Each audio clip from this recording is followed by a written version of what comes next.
ನಮಸ್ತೆ ಸ್ಟೂಡೆಂಟ್ಸ್, ನಾವು ಹಿಂದಿನ ತರಗತಿಯಲ್ಲಿ SSLCಯ ಇತಿಹಾಸ ವಿಭಾಗದ ಬ್ರಿಟಿಷ್ ಆಳ್ವಿಕೆಯ ಪರಿಣಾಮಗಳು ಎನ್ನುವಂಥ ಅಧ್ಯಾಯದಲ್ಲಿ ಬ್ರಿಟಿಷರು ಜಾರಿಗೆ ತಂದಂತಹ ಹೊಸ ಹೊಸ ಕಾನೂನುಗಳ್ಯಾವು, ಅವು ಯಾವ್ಯಾವ ರೀತಿ ಪರಿಣಾಮವನ್ನು ಬೀರಿದ್ವು ಎನ್ನುವಂಥ ವಿಚಾರವನ್ನು ತಿಳ್ಕೊಂಡಿದ್ರಿ. ಉದಾಹರಣೆ, ಬ್ರಿಟಿಷರ ಭೂಕಂದಾಯಕ್ಕೆ ಸಂಬಂಧಪಟ್ಟಂತಹ ಕಾಯಂ ಜಮೀನ್ದಾರಿ ಪದ್ಧತಿ ಆಗಿರ್ಬೋದು, ಮಹಲ್ವಾರಿ ಪದ್ಧತಿ ಆಗಿರ್ಬೋದು ಮತ್ತು ರೈತವಾರಿ ಪದ್ಧತಿಗಳು ಮತ್ತು ಅವುಗಳ ಪರಿಣಾಮಗಳು ಯಾವ್ಯಾವ ರೀತಿ ಬೀರಿದ್ರು ಅನ್ನುವಂಥದ್ದನ್ನು ತಿಳ್ಕೊಂಡಿದ್ವಿ. ನಾವು ಈಗ ಅವರು ಜಾರಿಗೆ ತಂದಂತಹ ಆಧುನಿಕ ಶಿಕ್ಷಣದ ಒಂದು ಆರಂಭ, ಅಂದರೆ ಅವರು ತಂದಂತಹ ಶಿಕ್ಷಣದ ಒಂದು ಕಾನೂನುಗಳ ಬಗ್ಗೆ ತಿಳ್ಕೊಳ್ತಾ ಹೋಗೋಣ. ಅವು ಯಾವ ರೀತಿ ಪರಿಣಾಮವನ್ನು ಬೀರಿದ್ವು ಅನ್ನುವಂಥದ್ದನ್ನು ತಿಳ್ಕೊಂಡು ನೋಡಿ. ಪರಿಣಾಮ ಅಂತಂದರೆ ಅದು ಪಾಸಿಟಿವ್ ಆದರೂ ಆಗಿರ್ಬೋದು, ನೆಗೆಟಿವ್ ಆದರೂ ಕೂಡ ಆಗಿರ್ಬೋದು. ಕೆಲವು ಪಾಸಿಟಿವ್ ಬೀರಿದ್ರೆ, ಕೆಲವು ನೆಗೆಟಿವ್ ಬೀರಿದ್ರು, ಅದರಲ್ಲೂ ಜಾಸ್ತಿ ಇದೆ, ನೆಗೆಟಿವ್ ಅಂಶಗಳೇ ಜಾಸ್ತಿ ಇದೆ ಎನ್ನುವಂಥದ್ದು. ಓಕೆ ಮಕ್ಕಳೇ, ನೋಡ್ತಾ ಇದ್ದೀರಿ ನೀವು.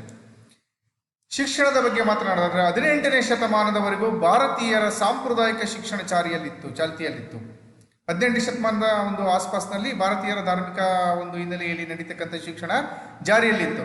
ಅದಾದ ನಂತರದಲ್ಲಿ ಭಾರತದಲ್ಲಿದ್ದಂಥ ಐರೋಪ್ಯ ಮತ್ತು ಆಂಗ್ಲೋ ಇಂಡಿಯನ್ ಸಮುದಾಯಗಳ ಮಕ್ಕಳಿಗೆ ಹೊಸ ಶಾಲೆಗಳನ್ನು ಪ್ರಾರಂಭವನ್ನು ಮಾಡುವಂಥ ಕೆಲಸ ಕಾರ್ಯಗಳು ಆಗ್ತಾ ಬಂದ್ವು ಅನ್ನುವಂಥದ್ದು ಕೂಡ. ಅಂದರೆ ಅಲ್ಲಿದ್ದಂಥ ಬ್ರಿಟಿಷರ ಮಕ್ಕಳು ಅವರಿಗೆಲ್ಲ ಒಂದು ಶಿಕ್ಷಣ ನೀಡಲಿಕ್ಕೆ ಒಂದು ಹೊಸ ಒಂದು ಶಿಕ್ಷಣದ ವ್ಯವಸ್ಥೆ ಜಾರಿಗೆ ಬರ್ತಾ ಬಂತು ಅನ್ನುವಂಥದ್ದು ಕೂಡ. 1781ರಲ್ಲಿ ವಾರನ್ ಹೇಸ್ಟಿಂಗ್ಸ್, ನೆನ್ಪಿಟ್ಕೋಬೇಕು ಮಕ್ಕಳೇ, ವಾರನ್ ಹೇಸ್ಟಿಂಗ್ಸ್ ಕಲ್ಕತ್ತಾದಲ್ಲಿ ಮದ್ರಾಸವನ್ನು ಪ್ರಾರಂಭಿಸುವ ಮೂಲಕ ಆಧುನಿಕ ಶಿಕ್ಷಣದ ಪ್ರಸಾರಕ್ಕೆ ಉತ್ತೇಜನವನ್ನು ಕೊಡುವಂಥ ಕೆಲಸವನ್ನು ಮಾಡ್ತಾ ಬಂದರು ಈ ಅಧಿಕಾರಿ. ಯಾರು? Warren Hastings. ವೆರಿ ಇಂಪಾರ್ಟೆಂಟ್, ಒಂದು ಮಾರ್ಕ್ಸ್ ಕೇಳ್ತಾನೆ ಮಕ್ಕಳೇ. ಕಲ್ಕತ್ತಾದಲ್ಲಿ ಮದ್ರಾಸವನ್ನು ಪ್ರಾರಂಭಿಸುವ ಮೂಲಕ ಆಧುನಿಕ ಶಿಕ್ಷಣದ ಪ್ರಸಾರಕ್ಕೆ ಕೇಳ್ತಾರೆ. ಆಧುನಿಕ ಶಿಕ್ಷಣಕ್ಕೆ ಪ್ರಸಾರಕ್ಕೆ ಉತ್ತೇಜನ ಕೊಟ್ಟವರು ಯಾರು ಅಂತ ಕೇಳ್ತಾರೆ? Warren Hastings. ಅದನ್ನು ಆ ಒಂದು ಹೊಸ ಶಿಕ್ಷಣವನ್ನು ಜಾರಿಗೆ ತರುವಂಥ ಕೆಲಸವನ್ನು ಮಾಡ್ತಾ ಬಂದರು. ಇಲ್ಲಿ ನೋಡ್ತಾ ಇದ್ರಲ್ಲಿ ಮಕ್ಕಳೇ, ಇವರೇ ವಾರನ್ ಹೇಸ್ಟಿಂಗ್ಸ್. ಓಕೆ ಮಕ್ಕಳೇ, ನೋಡಿ ಇಲ್ಲಿದೆ ನೋಡಿ, ಮದ್ರಾಸ, ಕಲ್ಕತ್ತಾದಲ್ಲಿರ್ತಕ್ಕಂಥ ಮದ್ರಾಸ ಅಂದರೆ ಒಂದು ರೀತಿ ಶಿಕ್ಷಣವನ್ನು ನೀಡುವಂಥ ಕೇಂದ್ರಗಳು ಅಂತೇಳಿ.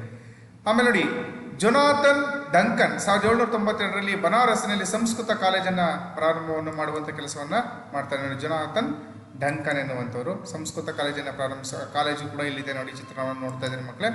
ಇದು ಕೂಡ ಶಿಕ್ಷಣದ ಒಂದು ಬೆಳವಣಿಗೆಗೆ ಒಂದು ಮೈಲುಗಲ್ಲು ಅಂತೇಳಿ ನಾವು ಗುರುತಿಸ್ತೇವೆ. 1828ರಲ್ಲಿ ಲಾರ್ಡ್ ವಿಲಿಯಂ ಬೆಂಟಿಕ್ರು ಗವರ್ನರ್ ಜನರಲ್ ಆಗಿ ನೇಮಕವಾದ ನಂತರದಲ್ಲಿ ಮೆಕಾಲೆಯ ಕಾನೂನಿನ ಸದಸ್ಯನಾಗಿ ನೇಮಕವನ್ನ ಮಾಡ್ತಾರೆ. ಯಾರನ್ನ? ಮೆಕಾಲೆ ಶಿಕ್ಷಣ ನೀತಿ ಅಂತ ತುಂಬ ನೋಡಿ, ಇಂಗ್ಲಿಷ್ ಶಿಕ್ಷಣ ನೀತಿ ಜಾರಿಗೆ ಬರಲಿಕ್ಕೆ ಇವರೊಬ್ಬ ಬಹಳಷ್ಟು ಮುಖ್ಯ ಸೃಷ್ಟಿಕರ್ತ ಮೆಕಾಲೆ ಅವರನ್ನ. ಇವರು ಗವರ್ನರ್ ಆಗಿ ಬಂದಮೇಲೆ ಈ ಮೆಕಾಲೆಯನ್ನು ಕಾನೂನು ಸದಸ್ಯನನ್ನಾಗಿ ನೇಮಕವನ್ನು ಮಾಡ್ತಾರೆ. ಹಾಗೂ ಸಾರ್ವಜನಿಕ ಶಿಕ್ಷಣಕ್ಕೆ ಸಂಬಂಧಿಸಿದ ಸಮಿತಿಗೂ ಅಧ್ಯಕ್ಷನನ್ನಾಗಿ ನೇಮಕ ಮಾಡ್ತಾರೆ. ಯಾರನ್ನ ಮಕ್ಕಳೇ? ಎಸ್, ವೆರಿ ಗುಡ್, ಮೆಕಾಲೆಯನ್ನು. ಯಾರು? ಲಾರ್ಡ್ ವಿಲಿಯಂ ಬೆಂಟಿಕ್ ಯಾರು?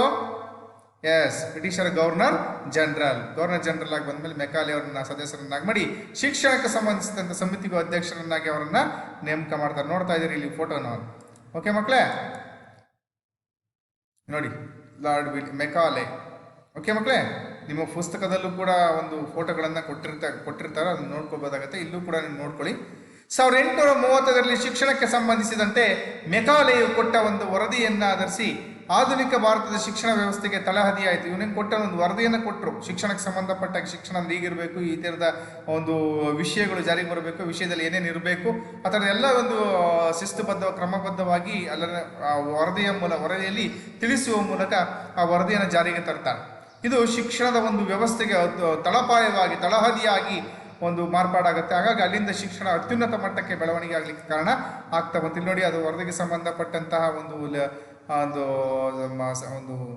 ಮಾಹಿತಿಗಳನ್ನು ನಾವಿಲ್ಲಿ ಫೋಟೋದಲ್ಲಿ ಕೊಟ್ಟಿರ್ತೇವೆ ಮಕ್ಕಳೇ, ನೋಡ್ಕೋಬೋದಾಗುತ್ತೆ. ಅವನ ಈ ಯೋಜನೆಯ ಪ್ರಮುಖ ಅಂಶಗಳು ಏನಪ್ಪಾ ಅಂತಂದ್ರೆ, ಯಾವ ಯೋಜನೆ? ಅವನು ಕೊಟ್ಟಂತ ವರದಿಯ ಯೋಜನೆಗಳ ಪ್ರಮುಖ ಅಂಶ ಅಂದರೆ ರಕ್ತ ಮಾಂಸಗಳಲ್ಲಿ ಭಾರತೀಯರಾಗಿಯೂ, ನೋಡಿ ಅದರಲ್ಲಿ ಹೆಂಗಿದೆ ಮಾತು, ರಕ್ತ ಮತ್ತು ಮಾಂಸಗಳಲ್ಲಿ ಭಾರತೀಯರಾಗಿಯೂ ಅಭಿರುಚಿ, ಅಭಿಪ್ರಾಯ, ನೀತಿ ಮತ್ತು ಬುದ್ಧಿವಂತಿಕೆಯಲ್ಲಿ ಇಂಗ್ಲಿಷರಾಗುವ ಹೊಸ ಭಾರತೀಯ ವಿದ್ಯಾವಂತ ವರ್ಗವನ್ನು ಸೃಷ್ಟಿ ಮಾಡುವುದು. ನೋಡಿ ಅಲ್ಲಿ ಹಂಗೆ ಯಾವ ರೀತಿ ಇದೆ. ರಕ್ತ ಮತ್ತು ಮಾಂಸಗಳಲ್ಲಿ ದೈಹಿಕವಾಗಿ ಮಾತ್ರ ನೀವು ಭಾರತೀಯರು, ಅಭಿರುಚಿ, ಅಭಿಪ್ರಾಯ, ನೀತಿ, ಬುದ್ಧಿವಂತಿಕೆಗಳಲ್ಲಿ ಮಾತ್ರ ನೀವು ನಮ್ಮನ್ನೇ ಅನುಸರಿಸಬೇಕೆನ್ನುವಂಥ ಒಂದು ಒಂದು ಮಾತು ಆ ಮಾತಲ್ಲಿ ಅವನ ವರದಿಯಲ್ಲಿ ಕಂಡು ಬರ್ತದೆ. ಅಂದರೆ ನೀವು ಶಿಕ್ಷಣದಲ್ಲಿ ಬಹಳಷ್ಟು ಹಿಂದುಳಿದಿದ್ದೀರಿ, ನೀವು ನಮ್ಮನ್ನೇ ಅನುಸರಿಸಬೇಕೆನ್ನುವಂಥ ಒಂದು ಮಾತು ಇದರಲ್ಲಿ ಕಂಡು ಬರ್ತದೆ ಅನ್ನುವಂಥದ್ದು ಕೂಡ.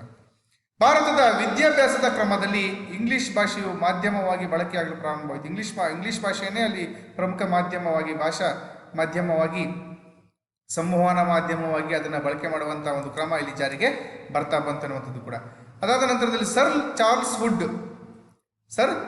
ವುಡ್ ಆಯೋಗದ 1854 ಆಯೋಗದ ಶಿಫಾರಸು ಆಧಾರದ ಮೇಲೆ ಡಾಲ್ ಹೌಸಿಯು ಕಲ್ಕತ್ತಾ ಬಾಂಬೆ ಮುಂದೆ ಆದಂಥ ಒಂದು ಬೆಳವಣಿಗೆಗಳಿವೆಲ್ಲವೂ ಕೂಡ ಸರ್ ಚಾರ್ಲ್ಸ್ ವುಡ್ ಒಂದು ಶಿಫಾರಸಿನ ಆಧಾರದ ಮೇಲೆ ಡಾಲ್ ಹೌಸಿ ಏನು ಮಾಡ್ದ, ಕಲ್ಕತ್ತಾ, ಬಾಂಬೆ ಮತ್ತು ಮದ್ರಾಸ್ಗಳಲ್ಲಿ ನೂತನ ವಿಶ್ವವಿದ್ಯಾನಿಲಯಗಳಲ್ಲಿ 1857ರಲ್ಲಿ ಸ್ಥಾಪನೆಯನ್ನು ಮಾಡ್ತಾನೆ. ಯಾರೋ ಡಾಲ್ ಹೌಸಿ ಸ್ಥಾಪನೆ ಮಾಡ್ತಾನೆ. ಯಾರ್ದು ವರದಿಯ ಶಿಫಾರಸನ್ನು ಹೇಳುವಂಥದ್ದು, ಆದೇಶ ಮಾಡ್ತಕ್ಕಂಥದ್ದು. ಆ ಶಿಫಾರಸಿನ ಆಧಾರದ ಮೇಲೆ ಇವನು ಕಲ್ಕತ್ತಾ, ಬಾಂಬೆ, ಮದ್ರಾಸ್ಗಳಲ್ಲಿ ವಿಶ್ವವಿದ್ಯಾನಿಲಯಗಳಲ್ಲಿ ಸ್ಥಾಪನೆ ಮಾಡುವಂಥ ಕೆಲಸವನ್ನು ಮಾಡ್ತಾ ಬಂದು ಫೋಟೋಗಳನ್ನು ನೋಡ್ತಾ ಇದ್ದೀರಿ ಮಕ್ಕಳು. Charles Wood, Lord Dalhousie. Okay, ಅದು ಫೋಟೋಗಳನ್ನು ಕೂಡ ನೀವು ಅಲ್ಲಿ ನೋಡ್ತಾ ಇದ್ದೀರಿ ನೋಡಿ. ಅದಕ್ಕೆ ಸಂಬಂಧಪಟ್ಟ ಕಾಲೇಜುಗಳ ಚಿತ್ರ, ಕಲ್ಕತ್ತಾ, ಬಾಂಬೆ, ಮದ್ರಾಸ್ಗಳಲ್ಲಿ ಆದಂಥ ಕಾಲೇಜುಗಳ ಚಿತ್ರಣವನ್ನು ನೀವು ಇಲ್ಲಿ ನೋಡ್ಬೋದು. ಸೊ ಇಷ್ಟು ಹೀಗೆ ಶಿಕ್ಷಣ ಎನ್ನುವಂಥದ್ದು ಅವರ ಬ್ರಿಟಿಷರ ಕಾಲದಲ್ಲಿ ಬೆಳವಣಿಗೆ ಆಗಲಿಕ್ಕೆ ಕಾರಣ ಆಯಿತು. ಚಾರ್ಲ್ಸ್ ವುಡ್ ಆಗಿರ್ಬೋದು, ವಾರನ್ ಹೆಸ್ಟಿಂಗ್ಸ್ ಆಗಿರ್ಬೋದು, ಡಾಲ್ ಹೌಸಿ ಆಗಿರ್ಬೋದು, ಮೆಕಾಲೆ ಆಗಿರ್ಬೋದು. ಸೊ ಹೀಗೆ ಇವರೆಲ್ಲರ ಒಂದು ಪ್ರಯತ್ನದಿಂದಾಗಿ ನಾವು ಬ್ರಿಟಿಷರು ಶಿಕ್ಷಣ ಒಂದು ಅತ್ಯುನ್ನತ ಮಟ್ಟಕ್ಕೆ ಬೆಳವಣಿಗೆ ಆಗ್ತಾ ಬಂತು. ನಾವು ನೋಡ್ತೀವಿ ಬ್ರಿಟಿಷರನ್ನ ನಾವು ಕೆಟ್ಟವರು, ಭಾಳಷ್ಟು ತೊಂದರೆಯನ್ನು ಮಾಡಿದ್ರು ಅಂತ. ನಮಗೆ ಅಷ್ಟೇ ಒಳ್ಳೆಯದನ್ನು ಮಾಡಿದ್ದಾರೆ ಮಕ್ಕಳೇ. ನೋಡಿ ಹೇಳ್ತೀನಿ, ಬ್ರಿಟಿಷರನ್ನ ನಾವು ಗಮನಿಸಬೇಕಾದಾಗ ಬ್ರಿಟಿಷರನ್ನ ನಾವು ಕೆಟ್ಟವರು ಎನ್ನುವಂಥ ಹಾದಿಯಲ್ಲೇ ಅವರನ್ನು ಗುರುತಿಸುವಂಥದ್ದಲ್ಲ, ಅವರನ್ನು ಪಾಸಿಟಿವ್ ಆಗಿ ಕೂಡ ನಾವು ಥಿಂಕ್ ಮಾಡಬೇಕಾಗತ್ತೆ. ಯಾಕೆಂದರೆ ಅಷ್ಟೊಂದು ಕೆಲವೊಂದು ಅಂಶಗಳನ್ನು ನಮಗೆ ತಿಳಿಸ್ಕೊಟ್ಟೋಗಿದ್ದಾರೆ. ಆ ಹಿನ್ನೆಲೆಯಲ್ಲಿ ನೋಡಿದಾಗ ನಮಗೆ ಅಭಿಮಾನ ಅವ್ರ ಮೇಲೆ ಒಂದು ಪಾಸಿಟಿವ್ ಆಗಿ ಥಿಂಕ್ ಮಾಡಬೇಕಾಗ್ತದೆ ಮಕ್ಕಳೇ. ಸೊ ಆಡಳಿತಾತ್ಮಕವಾಗಿ ಬಂದಾಗ, ಶೋಷಣೆಯ ಮೂಲಕ ಬಂದಾಗ ಭಾಳಷ್ಟು ಶೋಷಣೆ ಮಾಡಿದ್ದಾರೆ, ಅದರಲ್ಲಿ ನಾವು ನೋಡೋದಾದ್ರೆ ಓಕೆ. ಬಟ್ ಕೆಲವೊಂದು ಅಂಶಗಳನ್ನು ತಿಳಿಸಿರೋದ್ರಿಂದ ನಮ್ಗೆ ಭಾಳಷ್ಟು ಅನುಕೂಲ ಆಗಿದೆ. ಇವತ್ತು ನಮ್ಮಲ್ಲಿ ಶಿಕ್ಷಣ ಆಗಿರ್ಬೋದು, ಒಂದು ಟೆಕ್ನಾಲಜಿ ಆಗಿರ್ಬೋದು, ಮುಂದುವರ್ಸ್ಕೊಂಡು ಹೋಗ್ಲಿಕ್ಕೆ ತುಂಬಾ, ಸಂವಿಧಾನ ಆಗಿರ್ಬೋದು, ಅವೆಲ್ಲವನ್ನು ಬೆಳೆಸ್ಕೊಂಡು ಹೋಗ್ಲಿಕ್ಕೆ ತುಂಬಾ ಹೆಲ್ಪ್ ಆಗಿರ್ತಕ್ಕಂಥದ್ದು ಮಕ್ಕಳೇ. ಟೆಲಿಫೋನ್, ಸಾರಿಗೆ ವ್ಯವಸ್ಥೆ ಅವೆಲ್ಲವೂ ಕೂಡ ತುಂಬಾ ಭಾಳಷ್ಟು ಮುಂದುವರಿಲಿಕ್ಕೆ ಅನುಕೂಲ ಆಗಿದೆ ಅಂತ. ಸೊ ಒಟ್ಟಾರೆ ಹೇಳೋದಾದ್ರೆ ಬ್ರಿಟಿಷರ ಶಿಕ್ಷಣದ ಪರಿಣಾಮಗಳು ಏನೇನೆಲ್ಲ ಪರಿಣಾಮಗಳು ಆಗ್ತಾ ಬಂತು, ವೆರಿ ಇಂಪಾರ್ಟೆಂಟ್, ನೆನ್ಪಿಟ್ಕೋಬೇಕು ಮಕ್ಕಳೇ. ಭಾರತೀಯರು ಆಧುನಿಕತೆ, ಜಾತ್ಯತೀತತೆ, ಪ್ರಜಾಪ್ರಭುತ್ವ, ವೈಜ್ಞಾನಿಕ ಆಲೋಚನಾ ಕ್ರಮದ ಜೊತೆಗೆ ರಾಷ್ಟ್ರೀಯವಾದಿ ದೃಷ್ಟಿಕೋನಗಳನ್ನು ಬೆಳೆಸಲು ಸಾಧ್ಯವಾಯಿತು. ಭಾರತೀಯರು ಆಧುನಿಕತೆಯನ್ನು ಬೆಳೆಸ್ಕೊಳ್ಳಿಕ್ಕೆ ಅನುಕೂಲ ಆಗ್ತಾ, ಆಧುನಿಕವಾದಂತಹ ನೀತಿ ನಿಯಮಗಳನ್ನು ಅನುಸರಿಸ್ಕೊಳ್ಳಿಕ್ಕೆ ಆಮೇಲೆ ಜಾತ್ಯತೀತ ಮನೋಭಾವನೆ, ನಾವೆಲ್ಲರೂ ಒಂದೇ ಅನ್ನುವಂಥ ಭಾವನೆಯನ್ನು ಮೂಡಿಸ್ಕೊಳ್ಳಿಕ್ಕೆ ಅನುಕೂಲ ಆಯಿತು.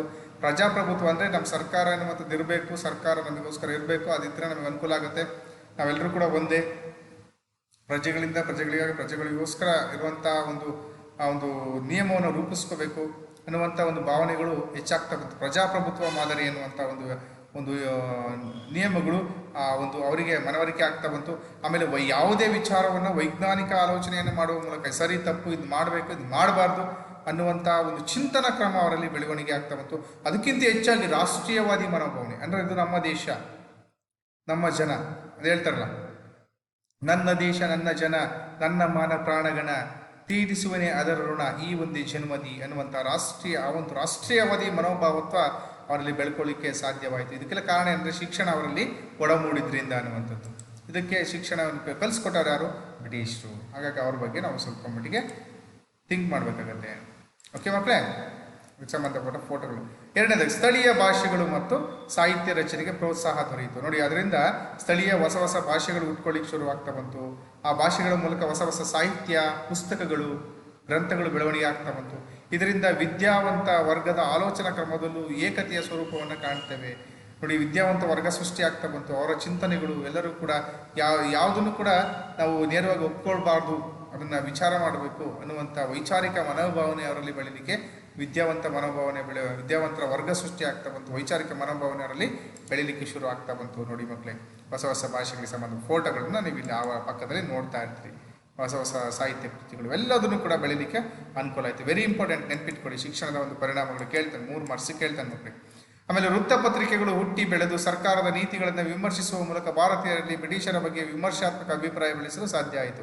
ನೋಡಿ, ಇದರಿಂದ ವೃತ್ತಪತ್ರಿಕೆಗಳು ಅಂದರೆ ಪೇಪರ್ಗಳು, ನೀವು ನಿತ್ಯ ಓದ್ತಿರಲ್ಲ, ವೃತ್ತಪತ್ರಿಕೆಗಳು, ವಾರಪತ್ರಿಕೆಗಳು ಓದ್ತಿರಲ್ಲ, ಆ ವೃತ್ತಪತ್ರಿಕೆಗಳು ಹೊಸ ವೃತ್ತಪತ್ರಿಕೆಗಳು ಉಟ್ಕೊಳ್ಳಿಕ್ಕೆ ಶುರುವಾಗ್ತಾ ಬಂತು. ಯಾಕೆಂದರೆ ಶಿಕ್ಷಣ ಕಲ್ತರು, ಬರವಣಿಗೆ ಕಲ್ತರು, ವಿಚಾರ ಮಾಡೋದನ್ನು ಕಲ್ತಿದ್ರಿಂದ ಬ್ರಿಟಿಷರ ನೀತಿ ನಿಯಮಗಳು ಸರಿ ಇದೆಯೋ ತಪ್ಪಿದೆಯೋ, ಅದರಲ್ಲಿ ಏನು ತಪ್ಪಿದೆ, ಅದನ್ನು ಯಾವ ರೀತಿ ಅದನ್ನು ಖಂಡಿಸಬೇಕು, ಈ ಥರದ ಒಂದು ವಿಮರ್ಶಾತ್ಮಕ ಬರವಣಿಗೆಗಳು ಆ ಪತ್ರಿಕೆಗಳಲ್ಲಿ ಬರಲಿಕ್ಕೆ ಶುರುವಾಗ್ತಾ ಬಂತು. ಇದರಿಂದ 4 ಜನಕ್ಕೆ ಗೊತ್ತಾಯಿತು. ಅದನ್ನು ವಿರೋಧಿಸುವಂಥ ಕ್ರಮಗಳು ಹೆಚ್ಚಾಗ್ತಾ ಬಂತು. ಹಾಗಾಗಿ ವಿಮರ್ಶಾತ್ಮಕ ಯಾರು ಸರಿಯ ತಪ್ಪು ಅನ್ನುವಂಥ ಅಭಿಪ್ರಾಯಗಳನ್ನ ಪತ್ರಿಕೆಗಳಲ್ಲಿ ಬರಿತಾ ಬಂದರು. ಅದನ್ನು 4 ಜನ ಓದಿದ್ರು, ತಿಳ್ಕೊಂಡ್ರು, ಅದನ್ನು ವಿರೋಧಿಸುವಂಥ ಕಾನೂನುಗಳನ್ನು ವಿರೋಧಿಸುವಂತಹ ಕೆಲಸಗಳನ್ನು ಮಾಡೋದಕ್ಕೆ ಅನುಕೂಲ ಆಗ್ತಾ ಬಂತು. ಸೊ ಇದರಿಂದ ವಿದ್ಯಾವಂತರು ಇನ್ನೂ ಕೂಡ ಜಾಸ್ತಿ ಆಗಲಿಕ್ಕೆ ಕಾರಣ ಆಗ್ತಾ ಬಂತು ಅನ್ನುವಂಥದ್ದು ಪತ್ರಿಕೆಗಳಿಗೆ ಸಂಬಂಧಪಟ್ಟ ಒಂದು ಫೋಟೋವನ್ನು ಇಲ್ಲಿ ಕೊಟ್ಟಿದ್ದೇವೆ. ಓಕೆ ಮಕ್ಕಳೇ, ಅಮೃತ್ ಬಜಾರ್ ಪತ್ರಿಕಾ ನೋಡಿ ಕಾಣಿಸ್ತಾ ಇದೆಯಲ್ವಾ? ಸೊ ಈ ರೀತಿಯಾಗಿ ಆಮೇಲೆ ಹೊಸ ಸಾಮಾಜಿಕ ಮತ್ತು ಧಾರ್ಮಿಕ ಸುಧಾರಣಾ ಚಳುವಳಿಗಳು ಹುಟ್ಕೊಂಡು ಹೊಸ ಮತ್ತು ಹೋರಾಟ ಮನೋಭಾವನೆ ಮಾಡಬೇಕು ಅಂತೇಳಿ ಎಲ್ಲರೂ ಒಗ್ಗಟ್ಟಾಗ್ತಾ ಬಂದರು. ಒಗ್ಗಟ್ಟಾಗಬೇಕು ನೋಡಿ, ಇದರದ ಇವ್ರನ್ನ ಓಡಿಸ್ಬೇಕು, ಬಿಟ್ಟು ಓಡಿಸ್ಬೇಕು, ನಮ್ಮದೇ ಆದ ಕಾನೂನು ನಿಯಮಗಳು ಮತ್ತು ನಮ್ಮದೇ ಆದ ಸ್ವತಂತ್ರ ಸಿಗಬೇಕು ಅಂದರೆ ಇವರ ನಿಯಮಗಳನ್ನು ಉಲ್ಲಂಘಿಸಬೇಕು, ಇವರನ್ನ ಭಾರತದಿಂದ ಬಿಟ್ಟು ಓಡಿಸ್ಬೇಕು ಎನ್ನುವಂಥ ಹಿತದೃಷ್ಟಿಯ ಮನೋಭಾವನೆಗಳು ಹೆಚ್ಚಾಗ್ತಾ ಬಂದು ಹೊಸ ಧಾರ್ಮಿಕ ಸುಧಾರಣಾ ಚಳುವಳಿಗಳು ಜನರಲ್ಲಿರ್ತಕ್ಕಂಥ ಕಟ್ಟುಪಾಡುಗಳನ್ನು, ಅನಿಷ್ಟ ಪದ್ಧತಿಗಳನ್ನು ಹೋಗಲಾಡಿಸಿ ಅವರನ್ನು ರಾಷ್ಟ್ರೀಯವಾದಿ ಮನೋಭಾವತ್ವವನ್ನು ಮೂಡಿಸುವಂಥ ಭಾವನೆಗಳು ಏನಾಗ್ತಾ ಬಂತು, ಹೆಚ್ಚಾಗ್ತಾ ಬಂತು. ಇದರಿಂದ ಎಲ್ಲರೂ ಒಗ್ಗಟ್ಟಾಗ್ತಾ ಬಂದರು. ಹೊಸ ಚಳುವಳಿಗಳು ಏನಾಗ್ತಾ ಬಂತು ಮಕ್ಕಳೇ, ಹುಟ್ಕೊಳ್ಳಿಕ್ಕೆ ಕಾರಣ ಆಗ್ತಾ ಬಂತು. ಇವೆಲ್ಲವುಗಳಾಗಿದ್ದು ಶಿಕ್ಷಣದ ಪರಿಣಾಮದಿಂದ. ಶಿಕ್ಷಣ ಒಂದು ಬಹುತೇಕವಾಗಿ ನಮಗೆ ಸಿಗದೆ ಹೋಗಿದ್ರೆ ನಾವು ಇನ್ನೂ ಹಾಗೇನೇ ಇರ್ತಿದ್ವಿ, ಅದೇ ಕತ್ತಲೆಯ ಹಾದಿಯನ್ನು ತುಳಿಬೇಕಾಗಿತ್ತು, ಅದರಲ್ಲೇ ಕೂಪಮಂಡುಕವಾಗಿಬೇಕಾದಂಥ ಪರಿಸ್ಥಿತಿ ನಮಗೆ ಇತ್ತು ಮಕ್ಕಳೇ. ಹಾಗಾಗಿ ಈ ಹೊಸ ಪದ್ಧತಿಗಳು, ಶಿಕ್ಷಣ ಪದ್ಧತಿಗಳು ನಮ್ಮಲ್ಲಿ ಕತ್ತಲೆಯನ್ನು ಹೋಗಲಾಡಿಸಿ ಬೆಳಕನ್ನು ತರುವಂಥ ಪ್ರಯತ್ನಗಳು ಮಾಡೋದು, ಬುದ್ಧಿವಂತಿಕೆಯನ್ನು ಅಭಿವೃದ್ಧಿಗೊಳಿಸುವಲ್ಲಿ ಬಹಳಷ್ಟು ಸಹಾಯಕ ಆದವು ಮಕ್ಕಳೇ. ಓಕೆ, ಈ ಥರದ ಒಂದು ಅನುಕೂಲವೂ ಕೂಡ ಆಗ್ತಾ ಬಂತು. ಈ ಹಿನ್ನೆಲೆಯಲ್ಲಿ ಹೊಸ ಧಾರ್ಮಿಕ ಸುಧಾರಣೆಗಳ ಚಳುವಳಿಗಳು ಹುಟ್ಕೊಂಡು ಹೊಸ ನಾಯಕರುಗಳು ಒಂದು ತಂಡವನ್ನು ಕಟ್ಟಿಕೊಂಡು ತಂಡದ ಮೂಲಕ ಸಮಾಜದಲ್ಲಿದ್ದಂಥ ಅನಿಷ್ಟ ಪದ್ಧತಿಗಳನ್ನು ಹೋಗಲಾಡಿಸುವಂಥ ಕೆಲಸಗಳನ್ನು ಮಾಡಿದ್ರು. ಮುಂದೆ ಆ ಚಾಪ್ಟರ್ ನಿಮಗೆ ನೆಕ್ಸ್ಟ್ ಬರ್ತಕ್ಕಂಥ ಚಾಪ್ಟರ್ಲ್ಲಿ ಅದೇ ಸಂಬಂಧಪಡುತ್ತೆ. ನಾನು ನಿಮಗೆ ಹೆಚ್ಚಿನ ಮಾಹಿತಿಯನ್ನು ಆ ಚಾಪ್ಟರ್ನಲ್ಲಿ ನೀಡ್ತೇನೆ ಮಕ್ಕಳೇ, ಈ ಧಾರ್ಮಿಕ ಸುಧಾರಣಾ ಚಳವಳಿಗಳ ಬಗ್ಗೆ. ಓಕೆ, ಯಾರ್ಯಾರೇ ಆ ಸಂಘ ಕಟ್ಟಿದ್ರು, ಏನೇನೆಲ್ಲ ಮಾಹಿತಿಗಳನ್ನು ಅಲ್ಲಿ ಸಮಾಜ ಸೇವೆ ಮಾಡಿದ್ರೆ ಅನ್ನುವಂಥದ್ದು ಆ ಚಾಪ್ಟರ್ನಲ್ಲಿ ಹೆಚ್ಚಿನ ಮಾಹಿತಿಯನ್ನು ತಿಳಿಸ್ತೇನೆ. ಈಗ ಇಷ್ಟಿರಲಿ. ಓಕೆ, ಆಮೇಲೆ ಇನ್ನೊಂದು JS ಮಿಲ್, ರೂಸೋ, ಮ್ಯಾಂಟಸ್ಕೋ ಮುಂತಾದವರ ಚಿಂತನೆಗಳು ಭಾರತೀಯರ ವಿದ್ಯಾವಂತರ ಆಲೋಚನಾ ಕ್ರಮದಲ್ಲಿ ನಾವೀನ್ಯತೆ ತಂದರು. ನೋಡಿ, ಹೊಸ ಪುಸ್ತಕಗಳನ್ನ ಓದಿದ್ರು, ವಿದೇಶಿ ಸಾಹಿತ್ಯದ ಪುಸ್ತಕಗಳನ್ನ ಓದಿದ್ರು. ಅಲ್ಲಿ ಯಾವ ರೀತಿ ರೂಸೋ ಆಗಿರ್ಬೋದು, ಮ್ಯಾಂಟಸ್ಕೋ ಅವರೆಲ್ಲ ಸಮಾಜ ಸುಧಾರಕರು, ಅವ್ರ ಹೋರಾಟಗಾರರು. ಅವರು ಬರೆದಿರ್ತಕ್ಕಂಥ ಪುಸ್ತಕಗಳನ್ನ ಓದಿ ಹೊಸ ಚಿಂತನೆಗಳನ್ನ ಮೂಡಿಸ್ಕೊಂಡಿದ್ದನ್ನು ಇನ್ನೊಬ್ಬರಿಗೆ ತಿಳಿಸ್ಕೊಟ್ರು. ಅವರಿಂದ ಇನ್ನೂ ಅಷ್ಟು ಜನ ರಾಷ್ಟ್ರೀಯ ಮನೋಭಾವತ್ವವನ್ನು ಹೊಂದಿರತಕ್ಕಂಥವ್ರ ಸಂಖ್ಯೆ ಜಾಸ್ತಿ ಆಗ್ತಾ ಬಂತು. ಯಾವ ರೀತಿಯಲ್ಲಿ ನಾವು ಹೋರಾಟ ಮಾಡಬೇಕು, ಹೊಸ ಚಿಂತನೆಗಳನ್ನ ಯಾವ ರೀತಿ ಮೈಗೂಡಿಸ್ಕೋಬೇಕು ಎಲ್ಲದನ್ನು ಕೂಡ ಕಲ್ತರು. ಇವನ್ನೆಲ್ಲ ಓದ್ಬಿಟ್ಟು ವಿದ್ಯಾವಂತರು ತಿಳ್ಕೊಂಡಿದ್ದನ್ನು ಇನ್ನೊಬ್ರಿಗೂ ಕೂಡ ಹೇಳಿದ್ರು. ಪತ್ರಿಕೆಗಳಲ್ಲಿ ಬರೀಲಿಕ್ಕೆ ಶುರು ಮಾಡ್ತಾ ಬಂದರು. ನೋಡಿ, ಇವೆಲ್ಲ ಸಮಾಜ ಸುಧಾರಕರ ಒಂದು ಫೋಟೋಗಳನ್ನು ನಾವು ನಿಮಗೆ ಕೊಟ್ಟಿದ್ದೇವೆ. JS ಮಿಲ್, ರೂಸೋ, ಮ್ಯಾಂಟಸ್ಕೋ ಫೋಟೋಗಳನ್ನು ನಿಮಗೆ ಇಲ್ಲಿ ನೋಡ್ಬೋದಾಗುತ್ತೆ. ಆಮೇಲೆ ಜಗತ್ತಿನಾದ್ಯಂತ ನಡೆಯುತ್ತಿದ್ದಂಥ ಸ್ವತಂತ್ರ ಚಳವಳಿಗಾರರ ಪ್ರಭಾವ ಭಾರತೀಯರ ಮೇಲೆ ಆಯಿತು. ನೋಡಿ, ಇದರಿಂದ ಹೊಸ ಪತ್ರಿಕೆಗಳನ್ನು ಓದ್ತಿದ್ರು, ಪುಸ್ತಕಗಳನ್ನು ಓದಿದ್ರಿಂದ ಬೇರೆ ಬೇರೆ ದೇಶಗಳಲ್ಲಿ ತಮ್ಮ ಸ್ವತಂತ್ರವನ್ನು ತಾವು ಪಡ್ಕೊಳ್ಳಿಕ್ಕೆ ಯಾವ ರೀತಿ ಹೋರಾಟಗಳನ್ನು ಮಾಡ್ತಾ ಇದ್ರು, ಸರ್ಕಾರದ ವಿರುದ್ಧ, ಅಲ್ಲಿನ ಆಡಳಿತದ ವಿರುದ್ಧ ಜನಗಳು ಯಾವ ರೀತಿ ಹೋರಾಟ ಮಾಡಿದ್ರು ಎಲ್ಲದನ್ನು ಕೂಡ ಅಲ್ಲಿ ಆಗಿದ್ದಂಥ ಹೋರಾಟದ ಸನ್ನಿವೇಶಗಳನ್ನು, ಮಾಹಿತಿಗಳನ್ನು ಓದಿನ ಮೂಲಕ ತಿಳ್ಕೊಳ್ತಾ ಇದ್ರು. ಹಾಗೆ ನಾವು ಕೂಡ ಹೋರಾಟ ಮಾಡಬೇಕು, ಸ್ವತಂತ್ರವನ್ನು ಪಡ್ಕೋಬೇಕೆನ್ನುವಂಥ ಅದು ಓದಿದ್ರಿಂದ ಆ ಭಾವನೆಗಳು ಇನ್ನೂ ಏನಾಗ್ತಾ ಬಂತು, ಹೆಚ್ಚಾಗ್ತಾ ಬಂತು, ಭಾರತೀಯರ ಮೇಲೆ ಪರಿಣಾಮ ಆಗ್ತಾ ಬಂತು. ಅದು ಮುಂದೆ ನಿಮಗೆ ಮೊದಲನ ಭಾರತೀಯ ಸ್ವತಂತ್ರ ಸಂಗ್ರಾಮ ಆಗಲಿಕ್ಕೆ ಕಾರಣವೂ ಕೂಡ ಆಗ್ತಾ ಬಂತು. ನೋಡಿ ಇವತ್ತೆ. ಸೊ ಈ ಥರದ ಅನೇಕ ಪ್ರಭಾವಗಳು, ಅನುಕೂಲಗಳು ಕೂಡ ಇದರಿಂದ ಆಗ್ತಾ ಬಂತು. ಆಮೇಲೆ ನೆಕ್ಸ್ಟ್, ಭಾರತೀಯರು ತಮ್ಮ ಸಮೃದ್ಧ ಸಾಂಸ್ಕೃತಿಕ ಪರಂಪರೆಯನ್ನು ಅರಿತುಕೊಳ್ಳಲು ಸಾಧ್ಯವಾಯಿತು. ನಮ್ಮದು ಪರಂಪರೆ ಹೇಗಿದೆ, ಇತಿಹಾಸ ಹೇಗಿದೆ, ನಮ್ಮದು ವೈಶಿಷ್ಟ್ಯತೆಗಳೇನು, ನಮ್ಮ ಒಂದು ಸಂಸ್ಕೃತಿ, ಧರ್ಮ, ಇವುಗಳನ್ನು ತಿಳ್ಕೊಳ್ಳಿಕ್ಕೂ ಕೂಡ ಅನುಕೂಲ ಆಯಿತು. ಹೀಗೆ ಒಟ್ಟಾರೆ ಅನೇಕ ಧನಾತ್ಮಕ ಅಂಶಗಳು ನಮ್ಮ ಮೇಲೆ ಭಾರತೀಯರ ಮೇಲೆ ಪ್ರಭಾವವನ್ನು ಬೀರಿದ್ವು. ಹೀಗೆ ಭಾರತದಲ್ಲಿ ಜಾರಿಕೊಂಡಂಥ ಪಾಶ್ಚಾತ್ಯ ವಿದ್ಯಾಭ್ಯಾಸದ ಕ್ರಮದಿಂದ ಸೃಷ್ಟಿಯಾದಂಥ ಅಭಿರುಚಿ ಮತ್ತು ಆಲೋಚನೆಗಳು ಭಾರತದಲ್ಲಿ ಹೊಸ ತಲೆಮಾರುಗಳನ್ನು ಸೃಷ್ಟಿಸ್ತಾ, ವಿದ್ಯಾವಂತರ ವರ್ಗವನ್ನು ಸೃಷ್ಟಿಸ್ತಾ, ರಾಷ್ಟ್ರೀಯ ಮನೋಭಾವವನ್ನು ಹೆಚ್ಚಿಸ್ತಾ, ಒಂದು ಸ್ವತಂತ್ರದ ಕಾವನ್ನು ಹೆಚ್ಚಿಸುವಂಥ ಪ್ರಯತ್ನಗಳನ್ನು ಈ ಶಿಕ್ಷಣ ಮಾಡ್ತಾ ಬಂತು ಎನ್ನುವಂಥದ್ದನ್ನು ನಾವಿಲ್ಲಿ ತಿಳ್ಕೊಬೋದಾಗ್ತದೆ ಮಕ್ಕಳೇ. ಇದರಿಂದ ವಿದ್ಯಾವಂತ ವರ್ಗ ಸೃಷ್ಟಿಯ ಒಂದು ಉತ್ತಮವಾದಂತಹ ಕಾನೂನು, ಉತ್ತಮವಾದಂತಹ ಒಂದು ವಾತಾವರಣ ಸೃಷ್ಟಿ ಮಾಡಿಕೊಳ್ಳಿಕ್ಕೆ ಅನುಕೂಲ ಆಗ್ತಾ ಬಂತು ಅನ್ನುವಂಥದ್ದು ಕೂಡ. ಸೊ ಇಷ್ಟು ನಮಗೆ ಒಂದು ಬ್ರಿಟಿಷರ ಶಿಕ್ಷಣ ನೀತಿಯಿಂದ ಆದಂತಹ ಒಂದು ಪ್ರಮುಖ ಪರಿಣಾಮಗಳು. ಈ ಎಲ್ಲ ಪರಿಣಾಮಗಳನ್ನು ಕೂಡ ನೀವು ಅಬ್ಸರ್ವ್ ಮಾಡಬೇಕಾಗುತ್ತೆ ಮಕ್ಕಳೇ. ಇದು ಎಕ್ಸಾಮ್ ದೃಷ್ಟಿಯಿಂದ ತುಂಬಾ ಮೋಸ್ಟ್ ಇಂಪಾರ್ಟೆಂಟ್ ಆಗಿರುವಂಥ ಕ್ವಶನ್. ಇದನ್ನು ನಿಮಗೆ 3 ಮಾರ್ಕ್ಸಿಗೆ ಖಂಡಿತವಾಗಿಯೂ ಕೇಳ್ತಾನೆ. ಓಕೆ, ಈ ಲಕ್ಷಣಗಳನ್ನು ಭಾಳಷ್ಟು ಈ ವ್ಯತ್ಯಾಸಗಳು ಈ ಪಾಠದಲ್ಲಿ 3 ಮಾರ್ಕ್ಸಿಗೆ ಕೇಳುವಂಥ ಕ್ವಶನ್ಸ್ ತುಂಬಾ ಇರುತ್ತೆ, ತುಂಬಾ ನೆನಪಿಟ್ಕೋಬೇಕಾಗತ್ತೆ ಮಕ್ಕಳೇ. ಓಕೆ, ಸೊ ಇಲ್ಲಿಗೆ ಇಷ್ಟು ಮಾಹಿತಿ ಈ ಕ್ಲಾಸಲ್ಲಿ ಇದಕ್ಕೆ ಸಂಬಂಧಪಟ್ಟ ಮಾಹಿತಿ ಇಷ್ಟಿರಲಿ. ಮುಂದಿನ ತರಗತಿಯಲ್ಲಿ ಅದಕ್ಕೆ ಸಂಬಂಧಪಟ್ಟಂಥ ಮುಂದಿನ ಕ್ಲಾಸನ್ನು ನಾವು ವ್ಯವಸ್ಥೆ ಮಾಡ್ತಾ ಹೋಗೋಣ. ನೆಕ್ಸ್ಟ್ ಈಗ ಒಂದು ಕ್ವಶನ್ ಕೊಡ್ತೀನಿ, ಬರ್ಕೊಳ್ಳಿ. ಬ್ರಿಟಿಷರ ಇಂಗ್ಲಿಷ್ ಶಿಕ್ಷಣದ ನೀತಿಯ ಪರಿಣಾಮಗಳೇನು? ಇದನ್ನು ಹೋಮ್ವರ್ಕ್ ಬರ್ಕೊಂಬನ್ನಿ.